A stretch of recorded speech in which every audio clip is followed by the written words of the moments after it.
So, hello everyone. My name is Dr. Dino Kiritsis, and my students call me Dino. I'm the director and one of the trainers for PwC's Mini MBA, which is very popular around the world. And I wanted to just share with you a few comments I have about Tesla, which is one of the case studies that we talk about, various case studies, in the course. But I think a couple of things that Tesla has been doing are kind of interesting, so I thought I would share a few of them. I do name this short little video the characteristics of a disruptive DNA, because Tesla has been disruptive.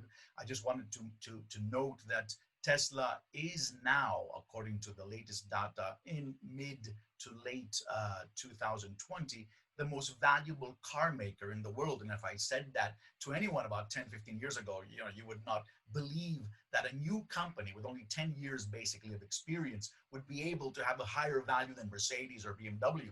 So just think about these things, how disruptive some companies can be and how unpredictable the business is overall. So I told you who I am. I really take this opportunity to also network with you, and also learn more about me, and of course about the topic that we have at hand. I wanted to mention that we're living in a really constantly evolving business context, and it's something that is very important. And that's why during the Mini MBA we talk a lot about future foresight, what may happen in the future, how people feel about their industries, and what will change to prepare them, to make them rethink the way they do business. And of course, Tesla is the topic of this few-minute video that I'm talking about. A couple of slides on the disruption factor. Now, look at all these industries. The music industry changed; it was disrupted totally. There are no music companies the way they were before iTunes came out. The publishing industry, the banking industry. Look at Bitcoin and cryptocurrencies around the world, how that's affecting also compliance within those settings. The retail industry, everyone's online. Who would predict COVID coming in and everyone shopping online? The education industry, which is one of our areas, very disrupted. It has been very disrupting these past years, especially after COVID. Lots of people are going online. Khan Academy, of course, paved the way some years ago. The video rental industry, now we're watching Netflix, and how that kind of changed from a long time ago. But of course, it is taking shape now. We have Disney, we have a lot of other companies that are getting into cable TV. A lot of local regional companies also have a lot of content from their own countries and their own movies. So it's going to be a lot more disruption in that area. The telecom industry, the hospitality, I don't want to go over and waste your time on these, but it's kind of a feel of how disruptive the whole world has been. And of course, automotive with Tesla, the list goes on. And disruption, of course, means that someone comes along and changes the whole way you do business. So how did Tesla do it? There is no time to go over the whole case, but there are two things that I wanted to kind of to share with you. Okay, basically the first one, which is very interesting, is the fact that Tesla made a car which was kind of expensive, the Roadster, back in 2008, and that car was actually an expensive one based on a Lotus design, and this car was like $120,000, $130,000. So that is called differentiation in strategy. Okay, so that's a high perceived value. That's a great car. It's a classy car or whatever. It's a sports car, and the perceived price was kind of high. From 4 to 5, let's say, somewhere, maybe even 4, maybe 5, depending. It's all debatable here. But they started with differentiation, and then Elon Musk moved it. I think that's interesting, because if I tell a company as a consultant to change their strategy from being luxury or high cost to go to a lower cost strategy, that could actually mean that the company is going to be destroyed.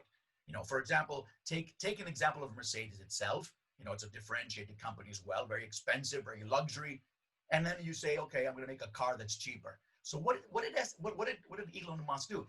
Elon Musk disrupted this model, basically. Of course, models are there to help us understand the foundation, the context of how companies compete in the market, but it's not logical in many ways for someone to go from 4 to 3 to 2 and eventually even won. So he's moving. So from an expensive car, then he made the Model S, and he's making more cars, but that was a bit more affordable for people. And then he said he's going to make a car, and the cars are like around $30,000 now. So could you imagine Louis Vuitton, which is a very classy bag and accessories maker, going from a focus differentiation and then to move to go low cost?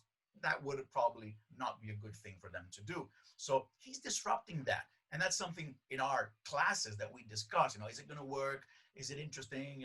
And you understand that we kind of challenge these ideas, and we try to predict what can happen in the future if it's an idea that we can actually take and move into a different industry. So maybe I think strategy is becoming a bit more fluid. And all of you know, of course, the fact that some companies have a free strategy. They give away things for free, like applications. So a lot of great stuff here.